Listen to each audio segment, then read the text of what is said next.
A criança disse: minha verdadeira mãe está no poço. 20 anos depois eles cavaram e... Olá a todos. Aproveitem esses momentos de relaxamento enquanto assistem. Dona Clara estava arrumando a sala de estar, enquanto seu Vicente lia o jornal com os óculos de armação preta apoiados pesadamente no nariz. O menino Marcos, de apenas 4 anos, brincava sozinho no tapete, segurando um carrinho de madeira improvisado e murmurando: eu quero a minha mãe de verdade. A minha mãe de verdade está no poço. Dona Clara parou, virou-se para olhá-lo. O que foi que você disse, Marcos? O menino não respondeu imediatamente. Seus olhos ficaram fixos na janela, como se estivessem sendo puxados para o vazio lá fora. Eu disse que a minha mãe de verdade está no poço, Marcos repetiu, desta vez mais claramente. Eu me lembro. Ela estava usando uma roupa azul. Ela caiu. Seu Vicente caiu na gargalhada. Criança é fogo. Cada bobagem que inventam. Vicente, não fala assim na frente dele, Clara franziu a testa. Ele ainda é pequeno, se ele viu algo estranho, a gente precisa prestar atenção. Viu o quê? Você está exagerando. Ele ouviu alguma história de fantasmas por aí e ficou imitando. Marcos se levantou e olhou diretamente para Clara. Mamãe, eu lembro que o cabelo da minha mãe de verdade era mais comprido que o seu. Ela sempre me abraçava e cantava. E a senhora não canta nenhuma música. Clara congelou. Ela nunca havia ensinado nenhuma canção a Marcos. Desde que o adotará no orfanato de São José dos Campos, 1 ano atrás, sempre tentará agir como uma verdadeira mãe. Ela engoliu seco. Marcos, você é um bom menino. Não diga essas coisas, tá bom? Disse ela com voz suave. Você vive com a mamãe Clara e o papai Vicente, e isso já é suficiente. Eu só quero a minha mãe de verdade. A mãe que está no poço, repetiu Marcos, desta vez sussurrando. No dia seguinte, Clara contou o ocorrido para Lúcia, a vizinha e amiga de longa data. Elas estavam tomando chá sob uma parreira velha, enquanto pardais piavam no telhado. Ele já disse isso 3 vezes, Clara falou baixinho. Fica repetindo que a mãe dele está no poço. Estou começando a ficar assustada. Lúcia suspirou. Eu já te falei, Clara, crianças de orfanato muitas vezes têm traumas. Cresceram na falta de tudo, devem ter presenciado coisas horríveis. Eu já fiz trabalho voluntário lá. Uma menina jurava que um fantasma roubava os sapatos dela. Mas o olhar dele, Lúcia. Clara balançou a cabeça.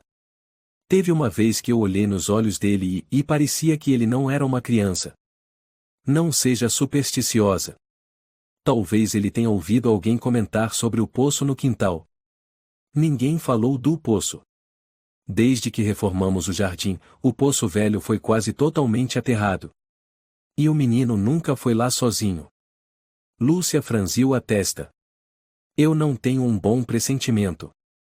Mas se fosse comigo, eu levaria ele a um psicólogo. Só para garantir. Naquela noite, Marcos estava desenhando no chão. Ele usava um giz de cera azul para pintar o vestido de uma mulher no desenho. Clara entrou na sala e observou por um momento. Quem é essa, filho? A minha mãe de verdade, Marcos respondeu sem levantar os olhos. Por que ela está usando roupa azul? Porque era a roupa que ela vestia quando caiu. Antes de cair no poço. Eu estava lá. Eu chorei. Mas ninguém ouviu. Marcos, você viu isso acontecer? O menino assentiu. Clara sentiu um arrepio percorrer seu corpo. Ela deu um passo para trás, sem conseguir desviar o olhar do desenho. Traços infantis, mas carregados de emoção, da mulher caindo, o cabelo esvoaçando, e o poço representado como um buraco negro no meio da folha. Uma semana depois, na casa de Gustavo, sobrinho de Vicente e também membro do conselho da cidade, Vicente tomava cerveja com ele. O senhor ouviu a Clara falando do menino? Gustavo perguntou, abrindo a segunda lata. Ouvi sim. Essa baboseira de poço e mãe verdadeira. O povo da cidade já começou a cochichar. Dizem que não sabem por que o senhor trouxe um moleque assim pra casa. Vicente deu de ombros. O menino tem problema. Mas tudo bem, deixa pra lá. Quando crescer, ele esquece. Tem certeza? Gustavo se recostou na cadeira, o olhar frio.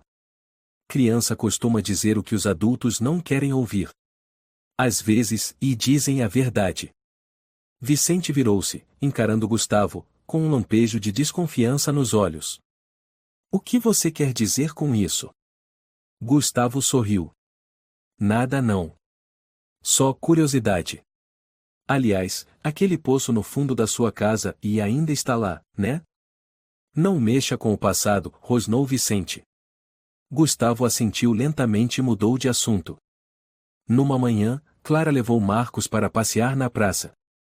Uma velha vendedora de churros cochichou para a mulher ao lado. É aquele menino. Aquele que fala com os mortos. A outra mulher soltou um estalo com a língua e a Clara foi muito burra. Pegou para criar uma criança que ninguém queria. As duas riram com desprezo, sem perceber que Clara estava atrás delas, ouvindo tudo. Ela apertou a mão de Marcos com mais força.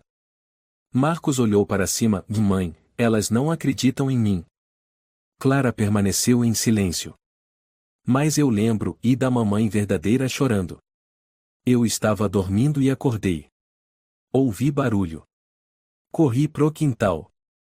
Só vi o papai Vicente saindo de lá. Sozinho. Clara parou. Como você lembra disso? Eu não sei. Só, e fica na minha cabeça. Toda noite. Naquela noite, Clara confrontou Vicente. Você sabe o que o menino falou? Disse que viu você no quintal, sozinho, na noite em que a mãe dele desapareceu. Vicente riu. Você vai mesmo me acusar? Por causa das bobagens de uma criança? Eu não sei mais. Mas cada vez mais sinto que tem algo errado. Você sempre disse que ele era um órfão enviado por um amigo seu. Mas eu nunca conheci esse amigo. E os papéis de adoção dele são tão superficiais. Vicente atirou o copo no chão. Clara, não vá longe demais. Marcos estava na porta, ouvindo tudo. Ele não chorou. Apenas os observou, com um olhar frio. Outra noite, Clara acordou de um pesadelo. Viu Marcos parado na janela, olhando para o jardim dos fundos. Marcos? Ele virou-se e sussurrou: Mamãe está chorando. Eu ouço bem. Lá no poço. Não, filho, foi só um sonho. Não é sonho. Eu vi. Papai Vicente com a pá. Mamãe pediu para ele não fazer isso. Mas ele empurrou. Ela caiu. Eu gritei. Mas ninguém ouviu. Ninguém. Clara apertou o peito. Sentiu o suor frio escorrendo pela nuca. Naquele instante, não pôde mais negar alguma verdade que ela ignorava há muito tempo estava batendo à porta da sua consciência. Marcos, olha para mamãe. O que você está pensando? Eu acho e que a minha mãe de verdade ainda está esperando por mim. Clara largou a colher.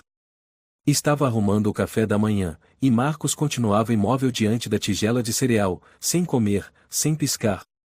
Aquele olhar deixou Clara arrepiada. Filho, você sabe que a mamãe e o papai te amam muito. Não fala mais essas coisas, tá? Você não é minha mãe de verdade, Marcos respondeu baixinho, com a voz firme. Minha mãe de verdade é aquela que eu vejo toda noite.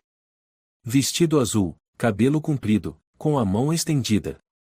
Clara engoliu em seco. Chega. Come, por favor. Eu ouço ela chorar. Debaixo da terra. Eu lembro, e o poço era muito frio. Ela caiu e não conseguiu gritar. Vicente entrou na cozinha, jogando o jornal sobre a mesa. Ainda com essa história? Esse menino tá delirando de novo, não é? Clara falou baixo, e não grita, por favor. Já estou de saco cheio, Clara. Ele fica repetindo essas baboseiras. Poço, roupa azul, mãe verdadeira. Você mima demais essa criança. Vicente berrou, batendo na mesa, fazendo os pratos e talheres tilintarem. Marcos nem piscou. Apenas inclinou a cabeça, olhando para ele como se fosse um estranho. Você não quer que eu fale da minha mãe de verdade porque foi você quem empurrou ela, não é? Marcos perguntou direto. Cala a boca. Vicente avançou com o braço levantado, mas Clara se colocou entre os dois, protegendo o menino. Vicente, não. Criança tem que aprender a ficar calada quando o adulto está falando. Você vai bater nele? Você enlouqueceu? Vicente ficou paralisado, os olhos vermelhos de raiva. 1 minuto se passou em silêncio. Marcos respirava calmamente, sem desviar o olhar. Você escondeu o que fez. Mas eu sonho com isso. Sempre que eu durmo, vejo a mamãe caindo. Ela não queria. Mas você empurrou. Clara tremia. Virou-se para Marcos e filho, por que você diz essas coisas? Você não se lembra de nada antes de chegar aqui. Você só tem 4 anos. Mas eu lembro da sensação quando a mamãe caiu. O vento gelado. O grito. A dor. Eu vi tudo. Vicente pegou o casaco e saiu furioso da casa. No dia seguinte, Clara levou Marcos para uma consulta psicológica na cidade. A doutora Beatriz Carvalho, que tinha experiência em casos de crianças traumatizadas, sentou-se diante deles. Marcos, você pode contar para a doutora o que você sonha? Marcos fixou os olhos na caneta sobre a mesa e então respondeu: eu não sonho. Eu lembro. Você lembra do quê? Da minha mãe de vestido azul. Ela foi empurrada no poço atrás da casa. Estava escuro. Eu gritei, mas ninguém ouviu. O papai Vicente estava lá. Doutora Carvalho anotava no bloco. Virou-se para Clara. Dona Clara, isso acontece com frequência? Quase toda semana, Clara respondeu baixinho. Às vezes ele até anda pelo jardim de madrugada, falando sozinho. Beatriz olhou novamente para Marcos. Você vê sua mãe de verdade com frequência? Sim. Toda vez que fico triste. Ela acena para mim. Mas a mão dela está coberta de terra. Você vê sua mãe na sua cabeça ou com os olhos? Eu não sei. É como se tivesse uma voz soprando no meu ouvido. Bem leve, como o vento. Após a consulta, Beatriz pediu que Clara ficasse. Você precisa se preparar. Isso não é um sintoma comum. Parece que o menino tem memórias fragmentadas e uma crença muito forte de que a mãe biológica foi assassinada.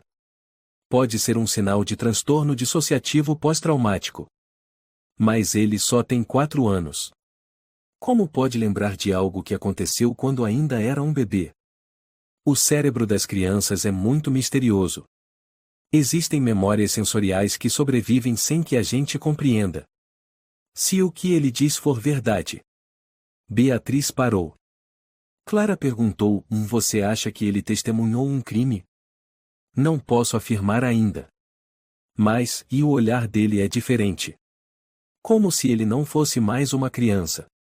No caminho de volta para casa, Marcos permaneceu em silêncio. Clara observava pelo retrovisor. Marcos, você está bravo com a mamãe? Não. Mas eu sei que você tem medo de mim. Clara não soube como responder. Alguns dias depois, Lúcia veio visitá-la. Trouxe algumas fatias de bolo.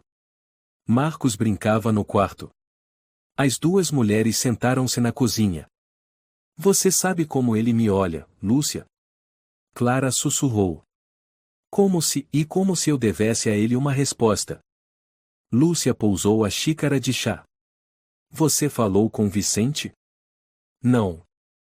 Mas comecei a duvidar. Aquele poço, e nós o aterramos no primeiro ano que mudamos para cá.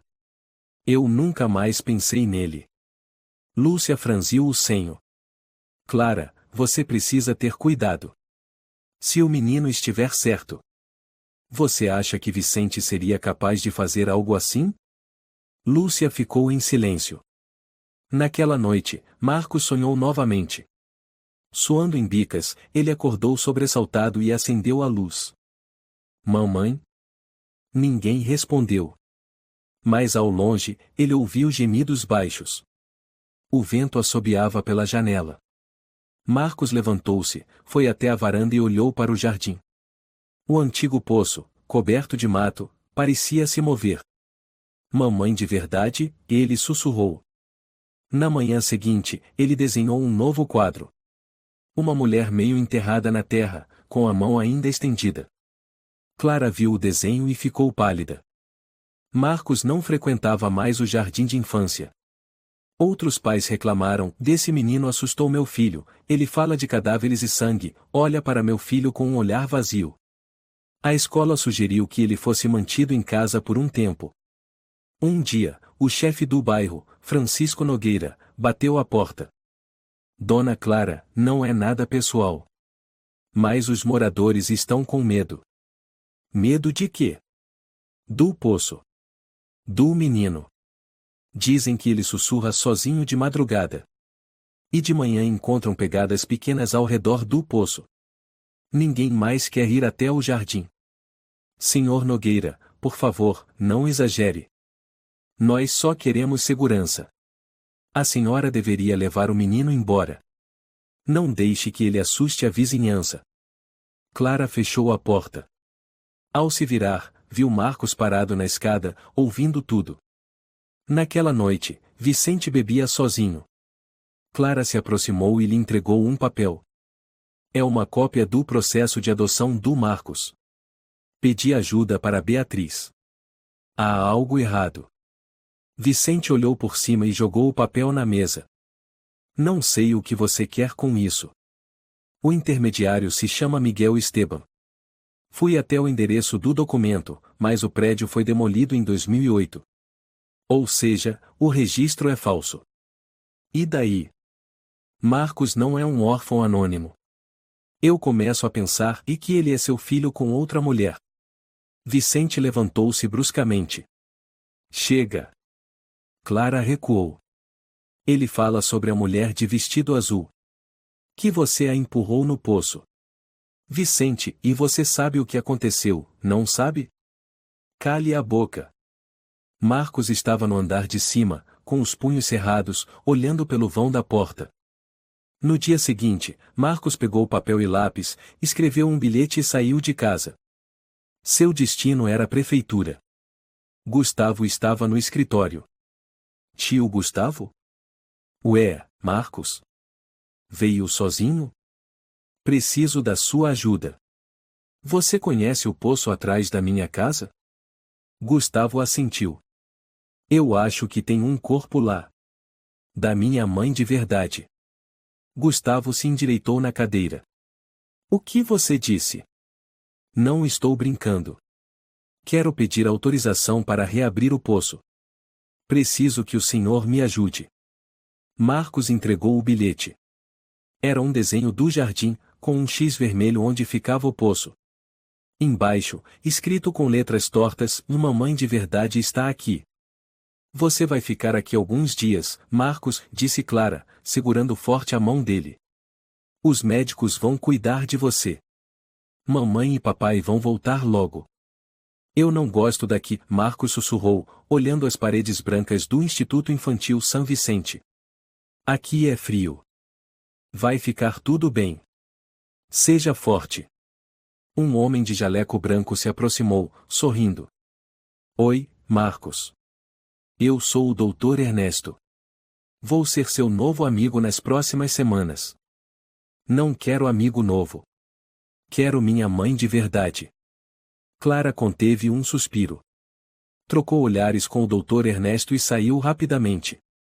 Quando o portão se fechou atrás dela, ainda ouvia ecoando em sua cabeça: "E minha mãe de verdade está no poço." Na manhã seguinte, na sala de terapia, Ernesto sentou-se diante de Marcos, anotando no caderno. Você vê a mulher de vestido azul todos os dias? Marcos assentiu. Pode descrevê-la para mim? Ela tem cabelo comprido, preto. Os olhos são tristes. Ela sempre acena para mim. A boca não se abre. Acho que ela está coberta de terra. Ernesto acenou com a cabeça. Quando você fala que ela está no poço, o que você vê? Vejo uma luz fraca. Tem água. Mas é quase tudo escuro. Eu vejo o cabelo dela flutuando. Ela chora. Mas ninguém ouve. Você acha que o papai Vicente está envolvido? Eu não acho. Eu sei. No terceiro dia, Marcos recusou-se a comer. Quando a enfermeira Andréa trouxe a bandeja, ele apenas ficou olhando para a janela. Marcos, você precisa comer. Não. Cada vez que eu como, ouço gemidos vindos do chão. Andréa franziu a testa. O que você disse? Tem alguém preso lá embaixo. Minha mãe de verdade. Eu ouço ela me chamar Marcos. Marcos, o toda noite. Andréa voltou à sala dos enfermeiros. O menino está falando besteira de novo. Parece possuído. Uma manhã, Dr. Ernesto levou Marcos para a sala de observação. Havia uma boneca de vestido azul e uma pedra preta. Marcos, qual desses objetos lembra sua mãe de verdade? Sem hesitar, Marcos apontou para a boneca. Minha mãe usava um vestido assim. Você viu ela vestida assim onde? Quando foi empurrada no poço. Ernesto olhou pelo espelho de duas faces, onde a psicóloga-chefe, doutora Inês Ferreira, observava. O menino reage fortemente a estímulos visuais. Acho melhor aumentar a dose de Sedalopram para 5 mg, disse ela pelo intercomunicador. Na segunda semana, Marcos começou a ter pequenos espasmos noturnos. Uma enfermeira o encontrou deitado no chão, arranhando o piso. Terra e fria e terra cobrindo a mamãe e não consigo respirar. Aplicaram um sedativo leve.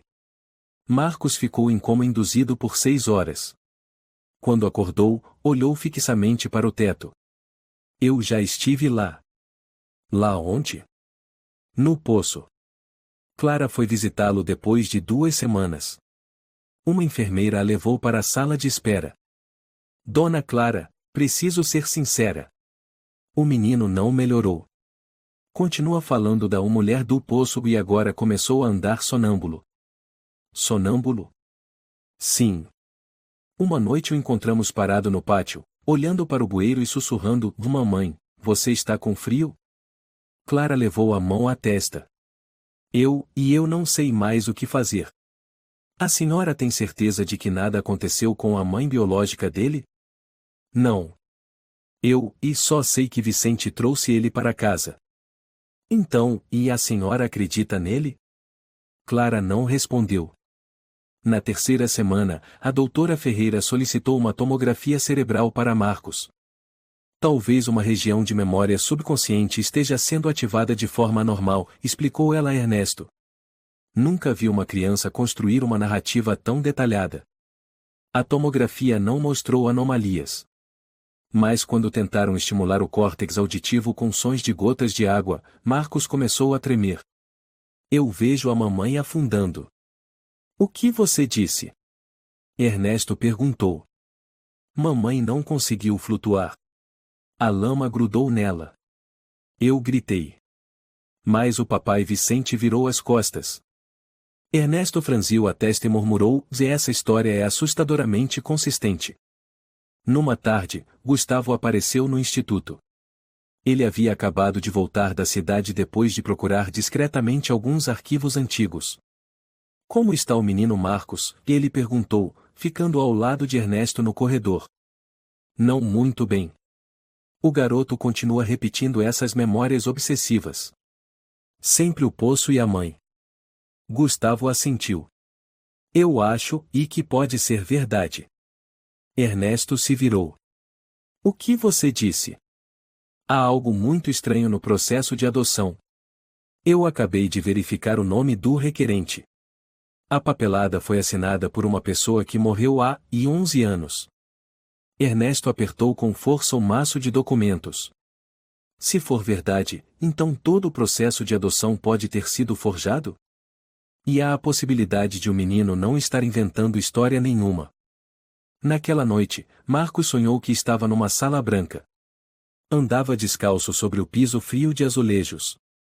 Ao longe, escutava o som de gotas d'água pingando. Aproximou-se de um buraco negro no meio da sala ou poço. Quando se inclinou sobre ele, uma mão branca e encharcada emergiu, agarrando a borda. Mamãe de verdade? Marcos sussurrou. Um rosto apareceu pálido, coberto de terra, mas com um olhar surpreendentemente terno. O rosto tentou falar, mas não emitiu som algum. Na manhã seguinte, Marcos acordou, pegou papel e lápis e escreveu: "O nome da minha mãe biológica é Ana. Ana Oliveira." A enfermeira Andréa encontrou o bilhete e o entregou à doutora Ferreira. "O menino nunca havia mencionado esse nome antes", disse a doutora Ferreira. "Temos alguma lista de pessoas desaparecidas na região de São José dos Campos nos últimos 10 anos? Vou procurar." 2 dias depois, Gustavo segurava uma pasta fina, respirando com dificuldade.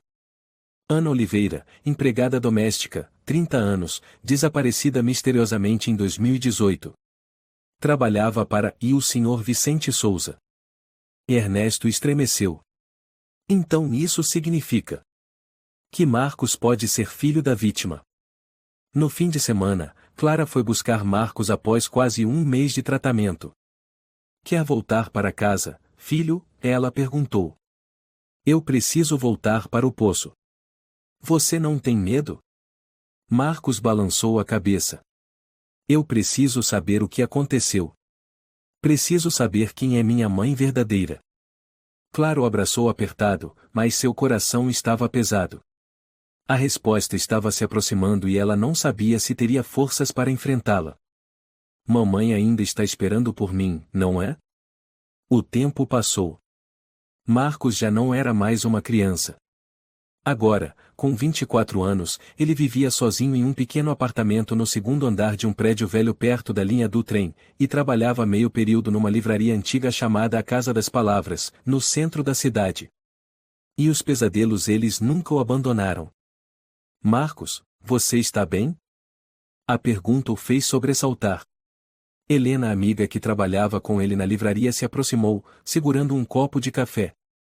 "Você não dormiu bem de novo?" Ainda os mesmos sonhos antigos. "Helena, e você acredita em memórias da primeira infância?" Helena inclinou a cabeça. "Quer dizer quando éramos bem pequenos?" "Claro que não. A maioria das pessoas nem se lembra de nada antes dos 3 anos. Mas eu lembro. Lembro muito bem. Havia um poço. Havia uma mulher de vestido azul. E eu me lembro do rosto dela." Helena colocou a mão em seu ombro. "Você sonhou com ela de novo?" "Não é só sonho. Eu me vejo ao lado do poço, olhando para baixo. Ela está lá embaixo, olhando para cima, com os olhos arregalados como se pedisse ajuda. Toda vez que acordo, minhas mãos tremem. Meu coração dispara. Parece que eu a abandonei." Helena apertou o ombro dele com carinho. "Você já pensou que talvez ela seja a sua mãe biológica?" Marcos olhou diretamente nos olhos dela. "É ela." Naquela tarde, depois do trabalho, Marcos voltou para casa. Parou diante do espelho, encarou seu próprio rosto.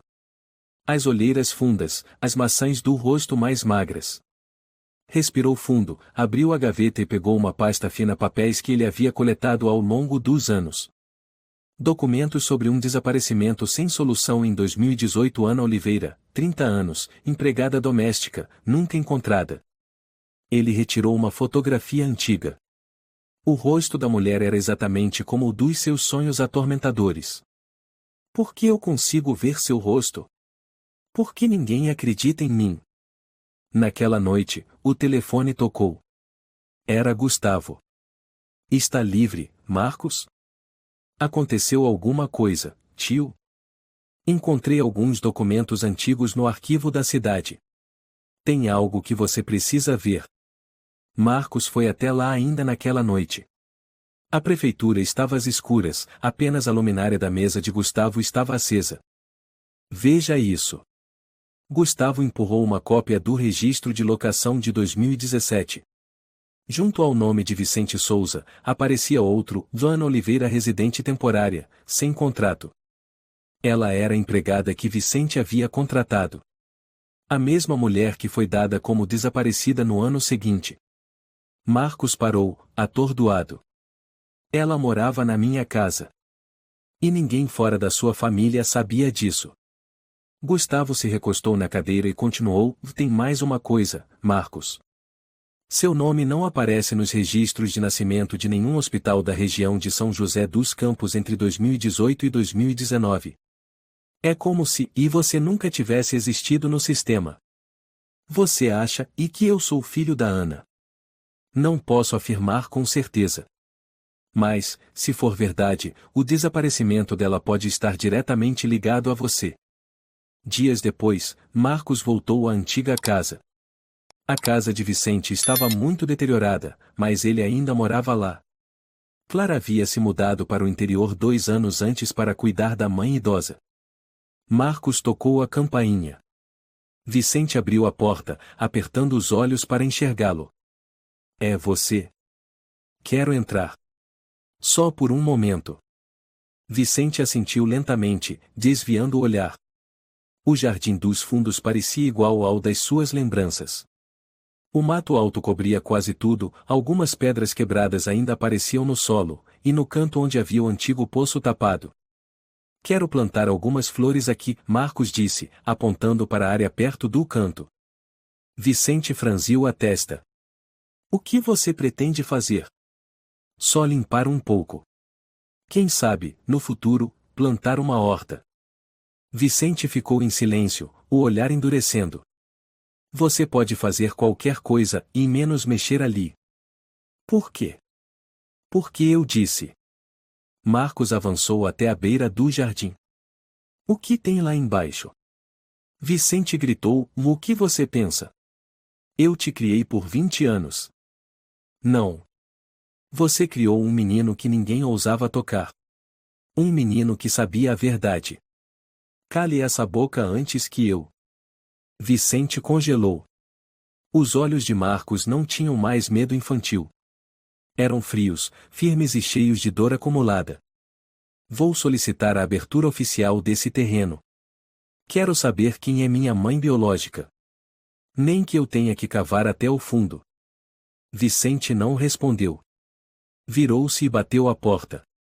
Na noite seguinte, Helena foi até o apartamento de Marcos. Ele estava desenhando o mapa do terreno atrás da casa de Vicente. Você acha mesmo que ele é culpado? Eu acredito que sim. Não havia outra pessoa com motivos para esconder minha mãe debaixo da terra. Helena sentou ao lado dele. Se for verdade, você está preparado para enfrentar isso? Marcos olhou pela janela. Eu vivi minha vida inteira sob uma mentira. Não quero continuar. Mesmo que a verdade seja horrível, e pelo menos, será a verdade. Helena segurou a mão dele. Então eu vou com você. Na manhã seguinte, Marcos foi ao cartório pedir autorização para escavar o terreno. Lá, encontrou Marta Silva, uma funcionária séria do Departamento de Terras. Você precisa de um motivo forte para reabrir um terreno, principalmente se há vestígios de poços antigos. Precisa de um seguro geológico. Pode me ajudar? Com uma condição, e me diga a verdade. Marcos permaneceu em silêncio, depois entregou a ela a cópia da certidão de óbito de Ana Oliveira e os documentos que Gustavo encontrara. Marta leu tudo, e seu semblante se fechou. Isto já não é mais uma questão particular. Isso é um caso criminal. Naquela tarde, Vicente recebeu uma notificação oficial da prefeitura: o Jardim dos Fundos estava temporariamente interditado para investigação. Ele atirou a notificação no chão, furioso. O vento da tarde assobiava entre as ervas altas, e sob a terra bem no fundo algo parecia ansioso para emergir. Tem certeza absoluta? Gustavo perguntou novamente, quando os dois pararam o carro em frente ao portão da velha casa de Vicente. Tenho, respondeu Marcos, olhando fixamente para o Jardim dos Fundos. Se eu não fizer isso agora, vou passar o resto da vida como um sonhador perdido. Gustavo ficou em silêncio, depois suspirou. Acabei de conseguir uma autorização temporária, válida por 3 dias. Mas depois disso, se não encontrarmos provas concretas, a prefeitura vai obrigar a interrupção. 3 dias são suficientes, Marcos respondeu com firmeza. Só precisamos chegar ao fundo do poço. Naquela noite, Vicente bebia sozinho na sala de estar, a luz fraca projetando sua sombra longa na parede.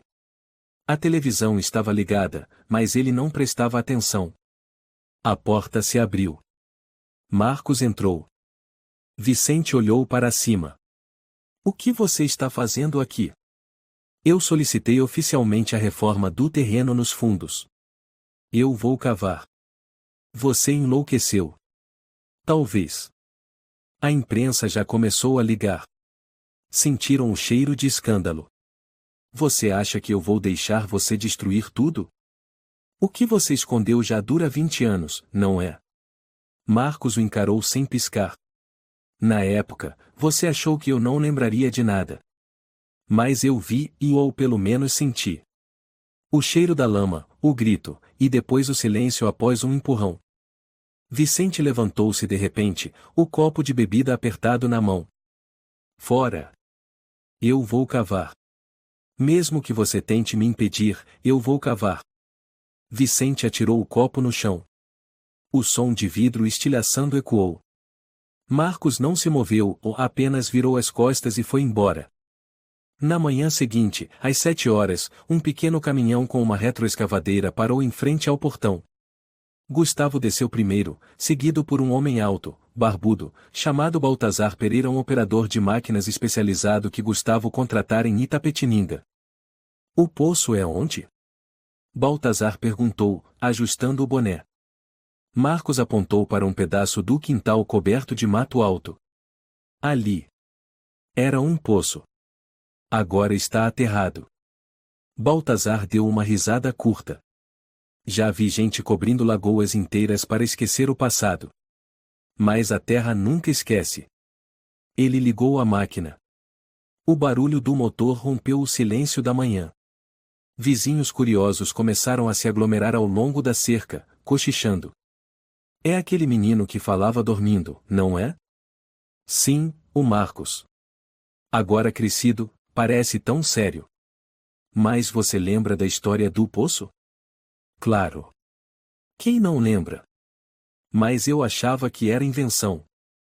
Marcos ouviu tudo. Mas não se virou. O som da escavação era ritmado. A camada superficial de terra revelou pedras quebradas e rachadas. Ao meio-dia, quando Baltazar já havia cavado quase 2 metros, ele parou. Tem algo aqui, gritou. Gustavo e Marcos correram até lá. Sob a terra recém-escavada, surgiu um círculo de tijolos antigos à boca do poço, tampada com cimento tosco. Baltazar bateu no meio e comentou. Esse cimento foi feito de qualquer jeito. Só para tapar mesmo. Quebre, Marcos pediu, com a voz embargada. Baltazar pegou a britadeira e começou a perfurar.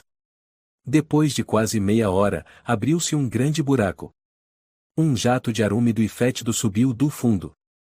Meu Deus! Gustavo tapou o nariz. Que fedor! Marcos recuou um passo, mas logo se aproximou novamente, inclinando-se sobre o buraco. Está tão escuro. Ele sussurrou. Igual aos meus sonhos. Gustavo acendeu uma lanterna e a apontou para o interior. A luz refletiu algo redondo e úmido, e parecia osso. Chame a polícia, gritou Gustavo. Baltazar correu até o caminhão para telefonar. Marcos permaneceu parado, os olhos fixos na escuridão. Eu acho, e que vejo o cabelo. Marcos, afaste-se, Gustavo o puxou. Isso agora é uma cena de crime. Não. Eu preciso ver minha mãe de novo. Você não tem certeza se é ela, Marcos? Espere a perícia. Não importa. Eu sei. Eu vi esse rosto por 20 anos. Em sonhos. Em lágrimas. No silêncio mais aterrador. Um vento frio soprou, espalhando o cheiro nauseante.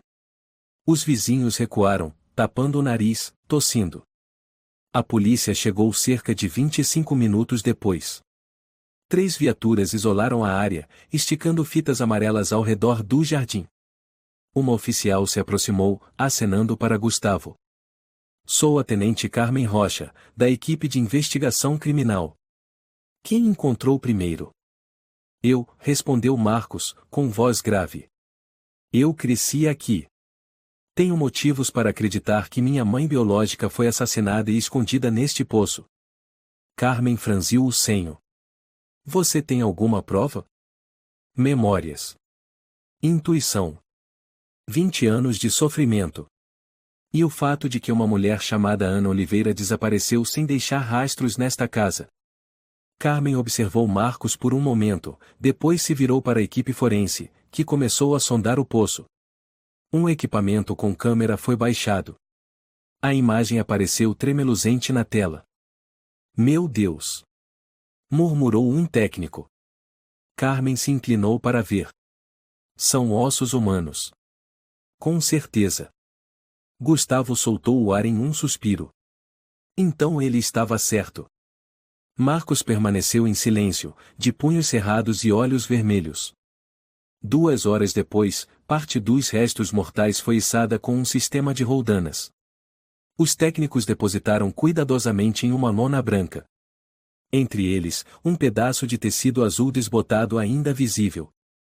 Marcos caiu de joelhos. É ela e aquele vestido. Carmen se aproximou. Vamos fazer o teste de DNA. Se for Ana Oliveira, você terá que se submeter a uma comparação genética. Estou pronto. Quem morava aqui na época? Vicente Souza, meu pai adotivo, Marcos respondeu, com voz de aço. E ele era o único que sabia da existência do poço. Carmen assentiu, o olhar afiado.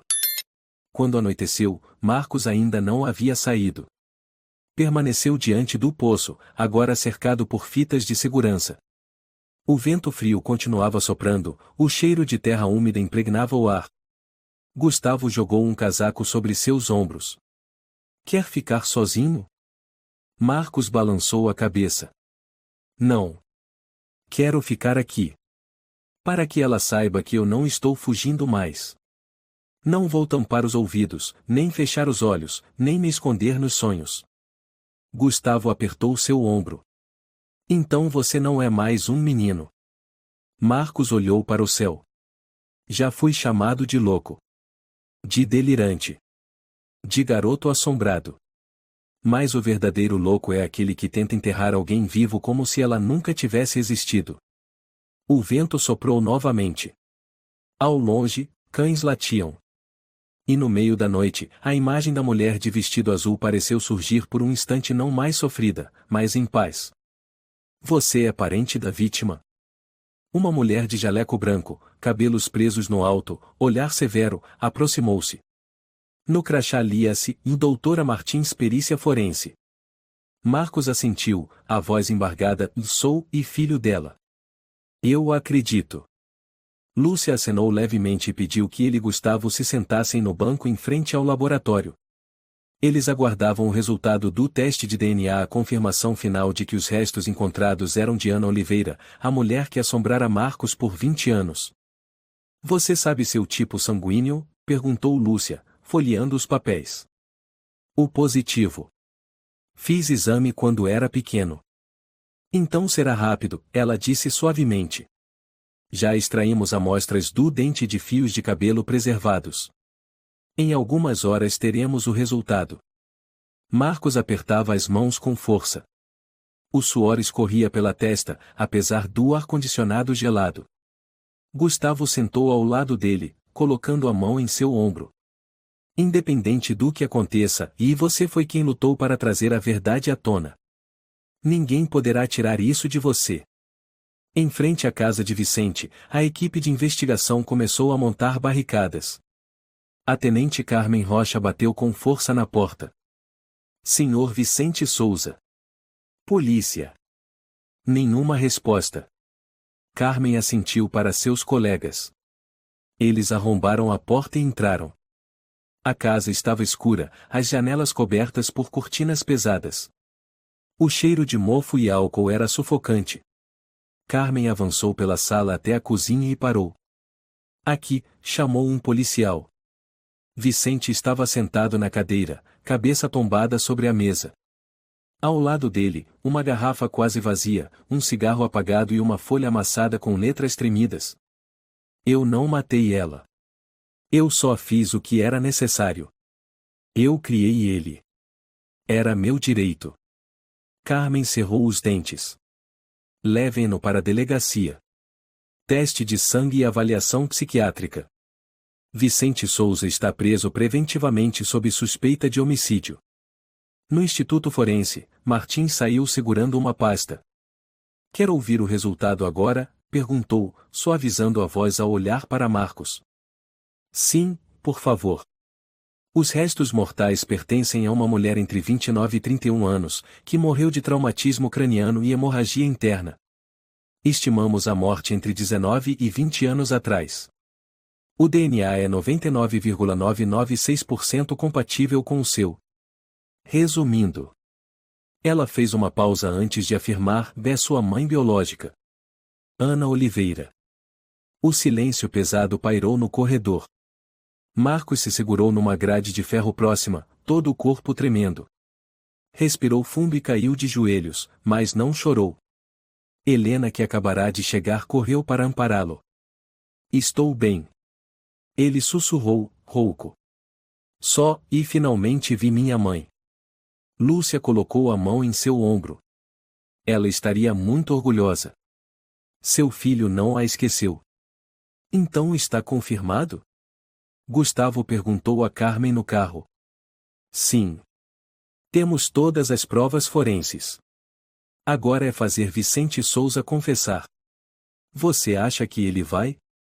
Não sei. Homens como ele se veem como vítimas. Ou mártires da família. Gustavo franziu a testa. Acho que ele matou Ana não apenas por medo da vergonha ou por controle. Talvez tenha sido também por causa do menino. Também acho. Marcos foi autorizado a ver novamente os restos mortais da mãe em uma sala reservada. O corpo havia sido reconstruído por completo, coberto por um lençol branco. No topo da cama, estava o velho casaco azul, desbotado e sujo de terra. Marcos se aproximou, as mãos trêmulas levantando de leve a ponta do tecido, examinando cada linha de costura já desfeita. Eu já tinha visto esse casaco nos meus sonhos, ele disse baixinho, como se falasse consigo mesmo. Todas as noites. Quando eu era repreendido, quando apanhava, quando chorava, e a mamãe sempre estava lá. Helena ficou ao lado dele, segurando sua mão. Você chamou por ela milhares de vezes. Agora ela está ouvindo. Uma brisa suave passou pela fresta da porta, balançando a cortina. Naquele momento, Marcos levantou o rosto, e seu olhar já não era mais vazio como antes. Carmen estava sentada diante de Vicente na sala de interrogatório. O homem idoso parecia exausto, os cabelos desgrenhados, o queixo por fazer. Senhor Vicente, o senhor estava presente na casa no dia em que Ana Oliveira desapareceu. O senhor era o único morador da residência na época. E o corpo dela foi encontrado no poço do seu quintal. Vicente ficou em silêncio. O senhor sabia que Marcos era filho biológico dela? Sabia, ele respondeu, com voz seca. Então por que não registrou? Por que não declarou o nascimento dele legalmente? Vicente respirou fundo. Porque ele era um erro. O senhor teve um caso com a empregada. Quando ela engravidou e ameaçou contar tudo, o que o senhor fez? Ela queria destruir minha família. O senhor a matou? Vicente não respondeu. Seus olhos se perderam no teto, como se falasse com alguém que não estava ali. Eu dei a ele um nome, um lar. Melhor do que abandoná-lo na rua. Carmen estreitou os olhos. Mas o senhor tirou a mãe dele. Um nome e um teto não apagam o sangue derramado. Vicente esboçou um sorriso torto. Todo mundo tem culpa. Inclusive você. Clara voltou do interior ao saber da notícia. Ela foi até o hospital e encontrou Marcos em um corredor silencioso. Você e não está bravo comigo, está? Ela perguntou, com os olhos marejados. Marcos a olhou, e seu semblante suavizou. Sabe, mãe? Quando eu era pequeno, achava que você apenas tinha medo de mim. Agora entendo, e você tinha medo da verdade. É verdade, Clara assentiu. Eu sabia que algo estava errado, mas fui fraca demais para encarar. Agora não há mais nada a esconder. Clara o abraçou forte. Me perdoa. E saiba que eu me orgulho muito de você por ter sido tão corajoso. Marcos voltou à antiga casa uma última vez, antes que a polícia fechasse o local de vez. O jardim onde o poço fora desenterrado agora estava cercado por grades de aço. Ele ficou ali, segurando um buquê de crisântemos brancos. Gustavo chegou pouco depois, permanecendo em silêncio ao seu lado. Antigamente, me chamavam de o menino do poço. Agora eu só quero que saibam, e eu sou filho de Ana Oliveira. Gustavo bateu levemente em seu ombro. E é o homem que trouxe a verdade à tona. Marcos colocou o buquê junto à borda do poço. Mamãe e eu demorei, mas cheguei. Uma lágrima deslizou pelo seu rosto. Mas desta vez, sem rancor. Apenas um alívio tardio. Temos provas suficientes para acusar Vicente Souza de homicídio doloso, ocultação de cadáver e falsificação de documentos de adoção, declarou a tenente Carmen Rocha diante de dezenas de repórteres, na coletiva de imprensa emergencial realizada na delegacia da cidade. Flashes disparavam sem parar. Os jornalistas erguiam microfones em direção ao púlpito. Qual foi a motivação do crime, tenente? Perguntou um repórter. Carmen manteve o olhar firme. Segundo nossa investigação, o Sr. Vicente Souza manteve relações com a vítima Ana Oliveira, empregada em sua casa. Quando ela engravidou e ameaçou expor o caso, o Sr. Souza a matou para encobrir o escândalo, escondendo o corpo no poço do quintal. Depois, falsificou documentos para adotar o bebê que é Marcos Oliveira. Há outros cúmplices? Perguntou outra voz. Estamos ampliando a investigação. Mas a esposa de Souza, Sra. Clara Silva, está colaborando plenamente com a polícia. Na cela número 4, Vicente estava imóvel, olhando através da pequena janela de grade. Carmen entrou e sentou-se à frente dele. O senhor quer dizer algo antes do processo ser encaminhado ao tribunal? Vicente não respondeu. Apenas fechou os olhos e encostou a cabeça na parede. Carmen abriu seu caderno e leu em voz alta, e no dia 12 de agosto de 2004, Ana Oliveira desapareceu da cidade. O senhor foi a última pessoa confirmada a ter contato com ela. Naquela noite, vizinhos relataram gritos vindos da sua casa. 3 dias depois, o senhor apareceu no orfanato com um recém-nascido. E daí? Vicente abriu os olhos. E agora temos o teste de DNA que comprova que o bebê era filho biológico de Ana. O senhor entende o que tirou dele? Vicente sorriu de canto. Uma criança bastarda? Uma mulher que tentou me chantagear com aquele bebê? Pela vida dela? Carmen pressionou. Eu dei a ele um nome. Dei um lar. Fiz o que era certo. O senhor matou a mãe dele e acha que isso é certo? Vicente ficou calado. Carmen levantou-se, o olhar gelado. Senhor Souza, o senhor tem o direito de permanecer calado, mas cada segundo que se recusa a falar só o afunda ainda mais. Por toda São Elias, o caso era o único assunto. Da padaria ao posto de gasolina, da escola ao café, todos falavam de Vicente Souza e Marcos Oliveira. Sempre achei aquele menino meio louco, murmurou Dona Catarina, dona da padaria. Mas no fim, ele tinha razão. Viu tudo desde pequeno. E o senhor Vicente, e meu Deus, eu o respeitava tanto, lamentou outra pessoa. Ele foi conselheiro da cidade por 10 anos. Agora está claro. O perigo não era o menino que falava dormindo, e era o adulto que sabia esconder sangue. No pequeno apartamento, Marcos se sentava com Gustavo e Helena. Sobre a mesa estavam os documentos do caso e uma cópia da certidão de óbito oficial Ana Oliveira, falecida em 12 de agosto de 2004, causa homicídio. Como você se sente? Gustavo perguntou. Marcos olhou fixamente para o nome da mãe no papel aliviado. Mas também vazio. Helena apertou sua mão. Sua mãe tem novamente seu nome. E você tem a verdade. Eu sempre achei que eu era o erro, a criança quebrada, o que ninguém queria. Agora eu entendo e eu era o único que não esqueceu dela. Gustavo assentiu. Você é a testemunha viva. E o único que teve coragem de falar. Marcos olhou para Gustavo. Se não fosse por você, talvez eu tivesse ficado preso nos meus sonhos para sempre. Não, você teria encontrado sua mãe de qualquer maneira. Nenhum poço é fundo o suficiente para enterrar um amor assim.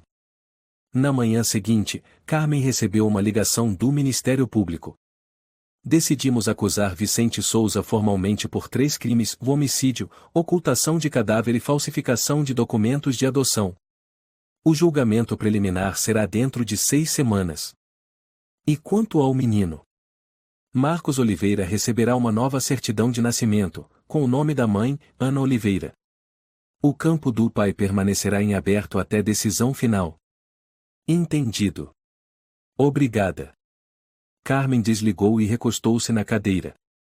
Ela olhou para a foto de Ana sobre o arquivo, um rosto sereno, com cabelos negros e olhos profundos como um poço. Você não desapareceu, ela murmurou. Naquela noite, Marcos visitou Clara. A pequena casa no subúrbio estava tranquila, a luz quente da cozinha vazava pela janela.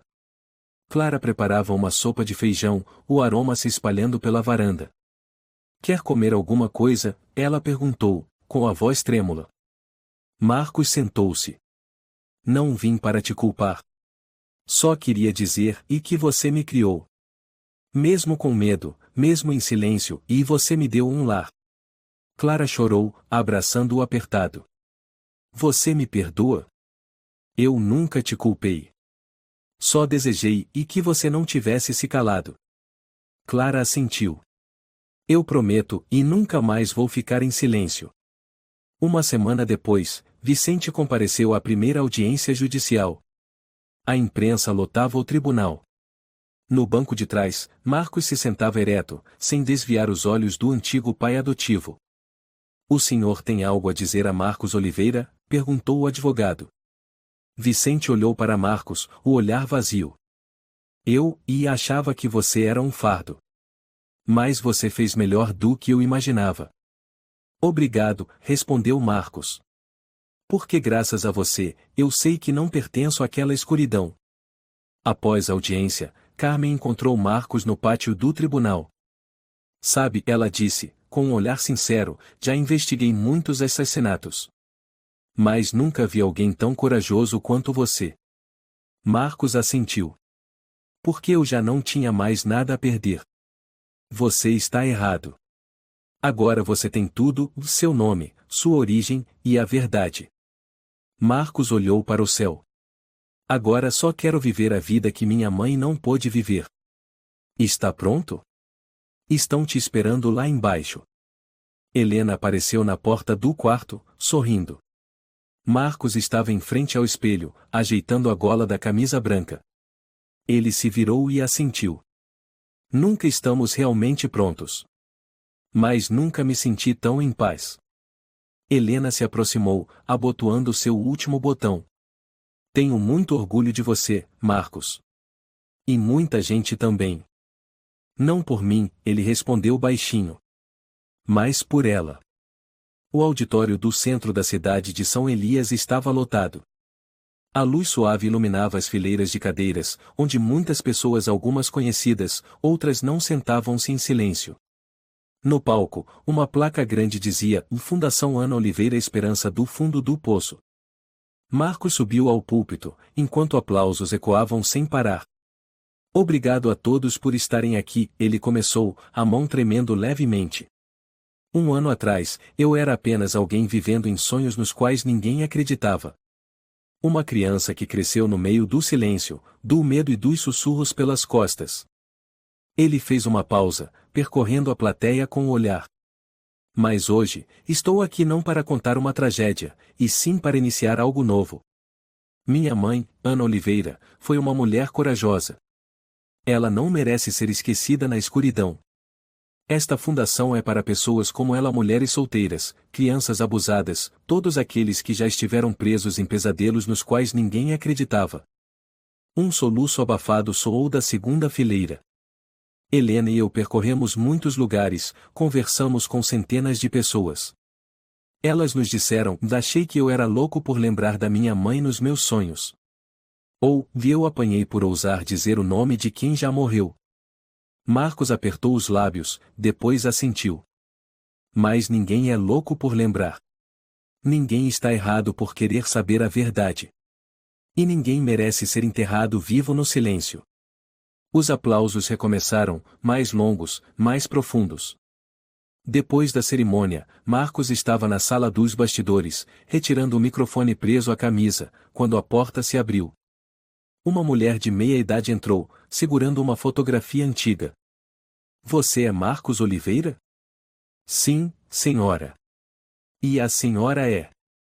Sou Sofia Gonçalves. Morei em frente à casa do senhor Vicente. Ela estendeu a foto. Esta é sua mãe. Tirei esta foto uma semana antes de tudo acontecer. Marcos pegou a foto. Nela, Ana estava ao lado de uma trepadeira de flores, com o cabelo preso para cima, sorrindo radiante. A senhora guardou essa foto todo esse tempo? Uma vez pensei em rasgá-la, com medo de confusão. Mas, não tive coragem. Ela era tão gentil. Sempre me cumprimentava à noite. Costumava chamar o filho de o Marquitos. Marcos congelou. O quê? Marquitos. Era o apelido. Ela o chamava assim, baixinho, toda noite, quando o levava para dentro de casa. Eu lembro muito bem. Marcos apertou a foto contra o peito, sentindo a garganta fechar. Muito obrigado e muito, muito obrigado. No caminho de volta, Helena dirigia. Você ainda pensa nele? Vicente? Helena assentiu. Marcos olhou pela janela. Não muito mais.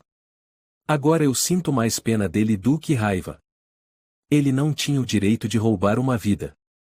Mas agora ele não tem mais nada. E ninguém mais acredita nele. Acho que essa é uma punição pior que a prisão. Helena apertou sua mão em silêncio. No dia seguinte, Marcos tinha uma reunião com uma advogada de São José dos Campos, representante de uma organização de apoio a vítimas de violência doméstica. Queremos colaborar com a Fundação Ana Oliveira no novo programa para crianças abandonadas, disse a advogada, Raquel Barbosa. Você estaria disposto a ser o rosto dessa campanha? O que eu precisaria fazer? Contar sua história. Aparecer com seu nome verdadeiro. Sua identidade real. Marcos assentiu. Não quero mais me esconder sob um sobrenome falso. Eu sou Marcos Oliveira. Filho de Ana Oliveira. E não me envergonho disso. Na prisão provincial, Vicente Souza estava sentado sozinho na sala de visitas. A porta se abriu. Clara entrou. Vicente sorriu ironicamente. O que veio fazer aqui? Olhar nos seus olhos. Pela última vez. Vicente deu de ombros. Você não sente arrependimento? Arrependimento por não ter terminado o serviço direito, Vicente riu com desprezo. Se aquele moleque não tivesse reaberto o poço. Ele é seu filho. Não. É apenas uma sombra que criei para compensar um erro. Clara levantou-se. Ele é luz. E você, apenas sombra. Alguns meses depois, Marcos estava em uma pequena praça de São Paulo, durante o evento O Guardar a Voz Devolver a Identidade. Atrás dele, um grande painel exibia centenas de rostos de mulheres desaparecidas. Ele segurava o microfone. Meu nome é Marcos Oliveira. Fui considerado um menino delirante, um garoto louco, uma história que todos queriam esquecer. Mas eu sou a prova viva de que a verdade sempre encontra um caminho para emergir, mesmo soterrada no fundo da terra. Uma menininha de uns 10 anos se aproximou com sua mãe. Senhor Marcos, ela disse timidamente, o senhor encontrou a sua mãe, não foi? Marcos se ajoelhou. Sim. Minha mãe estava no fundo de um poço. Mas agora ela está aqui, ele colocou a mão sobre o peito, e também lá fora, onde as pessoas não viram mais as costas para ela. A menina sorriu. Eu também sinto falta da minha mãe. Onde ela está? Não sei. Mas agora eu acredito que vou encontrar. Após o evento, Marcos recebeu centenas de cartas. Uma delas viera de um homem chamado Domingos Nogueira, de Vitória. Você não me conhece. Mas vi sua história na televisão. Eu escondi durante anos que meu pai matou minha mãe. Tive medo. Mas agora fui à polícia. Obrigado. Por ser corajoso por todos nós. Marcos dobrou a carta, os olhos úmidos. Você é muito importante, Marcos, Helena sussurrou, abraçando-o pelas costas. Não. Eu sou apenas uma criança que foi abandonada, ele sorriu, mas que nunca abandonou a verdade. Você tem certeza que não quer aceitar o convite? Helena perguntou, mostrando de novo a carta com o logotipo da emissora nacional. Querem fazer um documentário sobre sua história. Eles cobrem todas as despesas. Você só precisa contar tudo. O mais verdadeiro possível. Marcos ficou em silêncio, girando a xícara de chá nas mãos. Tenho medo de lembrar coisas e que não quero lembrar. Mas você sempre disse que a verdade não deveria ser enterrada. Marcos sorriu. E agora estou prestes a transformá-la em filme.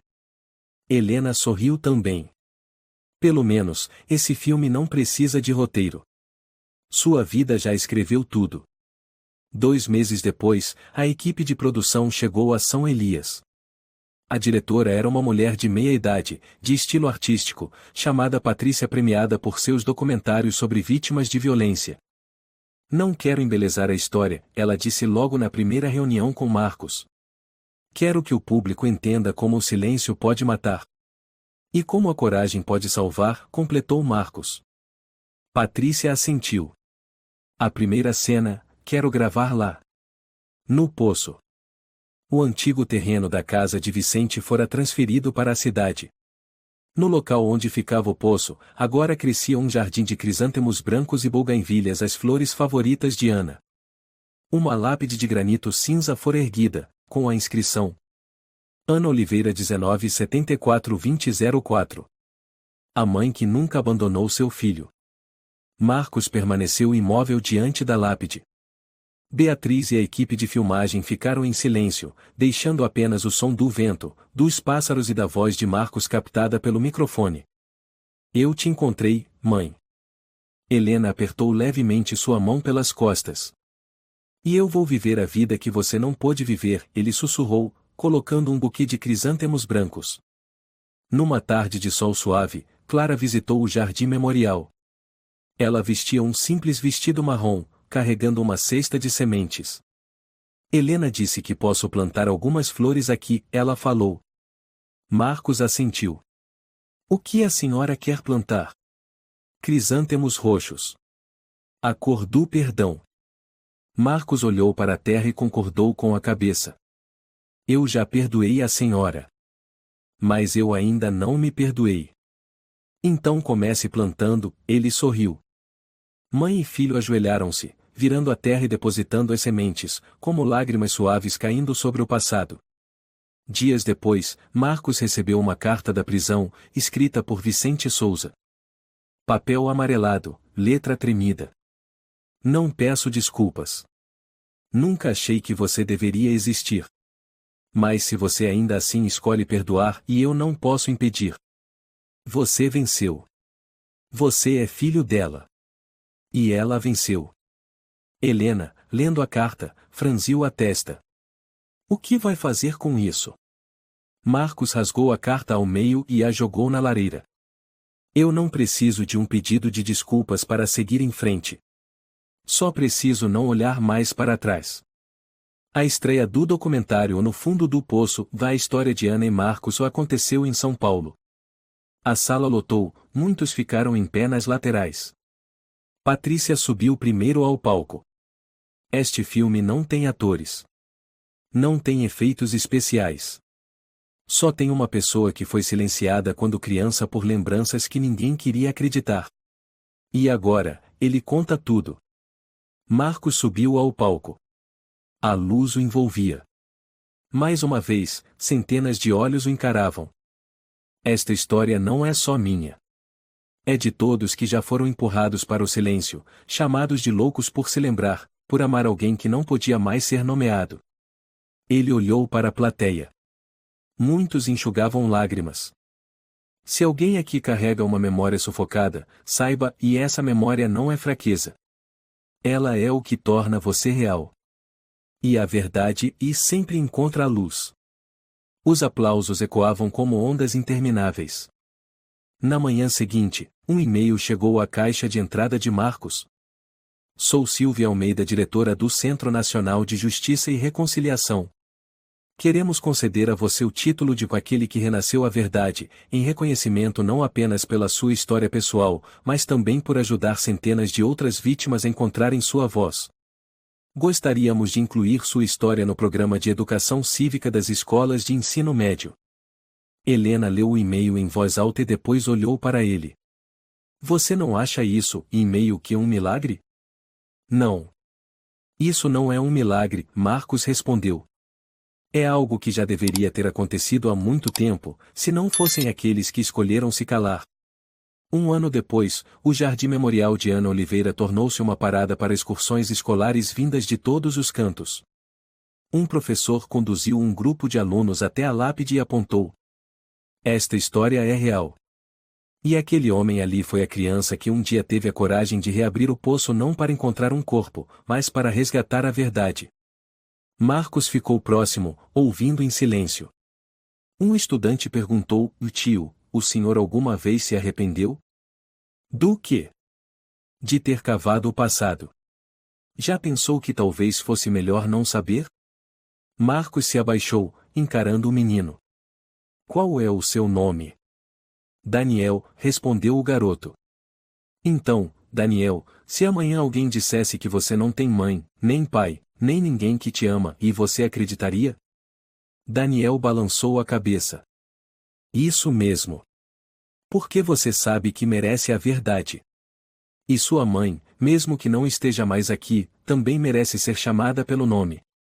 À tarde, Marcos e Helena sentaram-se num banco de pedra sob a sombra de uma árvore, vendo as flores de crisântemo branco balançarem suavemente ao vento. Eu me lembro da primeira vez que ouvi você dizer minha mãe está no poço, Helena sussurrou. Naquela época, eu não acreditei. Mas o seu olhar fez com que eu não conseguisse virar as costas. Obrigado. Por não ter ido embora. Você sabia qual era o sonho da sua mãe? Não. Eu li nos arquivos do asilo onde ela cuidava da mãe idosa. No formulário de inscrição, ela escreveu: meu sonho é abrir uma pequena cafeteria, com buganvílias e uma área de leitura para crianças carentes. Marcos ficou imóvel. Acho que podemos realizar isso. Helena sorriu. Você acabou de ler meus pensamentos. 2 anos depois, numa pequena esquina perto da estação Sorocaba, uma placa de madeira pendia sob uma trepadeira de flores. Café Ana, onde os sonhos começam. Dentro, crianças liam livros e riam. Na parede, uma foto de Ana Oliveira, com a inscrição: ninguém é esquecido, enquanto houver quem pronuncie seu nome com todo o coração. Marcos, atrás do balcão, servia chá para uma senhora idosa que havia acabado de entrar. Helena estava sentada à janela, digitando algo no notebook. Mãe, Marcos murmurou para si mesmo, eu tornei o seu sonho realidade. Não há mais ninguém no fundo do poço. Todos chegaram à superfície. Do lado de fora da janela, pétalas de buganvília caíam lentamente, como um abraço invisível. Esta história é um lembrete poderoso de que a verdade não pode ser enterrada para sempre. Apesar da dor, da traição ou de ser rotulado como o louco, a coragem de buscar memórias e a verdade sempre trará luz. Marcos provou que uma criança abandonada pode se levantar, perdoar e transformar a dor em esperança. A lição mais profunda é, apenas quando temos coragem de encarar o passado, é que podemos verdadeiramente nos curar e reescrever o futuro com nossas próprias mãos.